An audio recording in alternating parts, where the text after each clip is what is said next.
বৃহস্পতিবার Khowai public library পরিদর্শনে যান বিধানসভার লাইব্রেরি কমিটির সদস্যরা। তার পূর্বে বিধানসভার লাইব্রেরি কমিটির সদস্যরা তিলেমোড়া, আমবাসা, কমলপুরের পাবলিক লাইব্রেরি পরিদর্শন করে। মূলত পাবলিক লাইব্রেরিগুলি বর্তমানে কি অবস্থায় রয়েছে তা খতিয়ে দেখতেই এদিন তারা পাবলিক লাইব্রেরিগুলি পরিদর্শন করেন। পরিদর্শনকারী দলের সদস্যরা খোয়াই পাবলিক লাইব্রেরি পরিদর্শনে গিয়ে বেশ কিছু সমস্যা প্রত্যক্ষ করেন।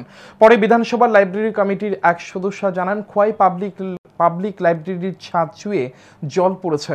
বিষয়টি সরকারের নজরে নিয়ে যাওয়া হবে যথাযথ ব্যবস্থা গ্রহণের জন্য। তিনি আরও জানান, বর্তমানে মানুষ মোবাইলে গুগলের মাধ্যমে অনেক কিছু দেখে নিতে পারছে, তবে এমন অনেক কিছু রয়েছে যা গুগলে নেই, লাইব্রেরিতে থাকা বইয়ের মধ্যে রয়েছে। আজকে আমরা বিধানসভার একটা লাইব্রেরি কমিটি আছে, আমরা কমিটির তরফ থেকে আসলাম ভিজিটের জন্য। আজকে প্রথমে আমরা ভিজিট করলাম তেলিয়ামোড়ার পর আমবাসাতে ভিজিট করলাম, আমবাসার পর ওই কমলপুরে ভিজিট করলাম।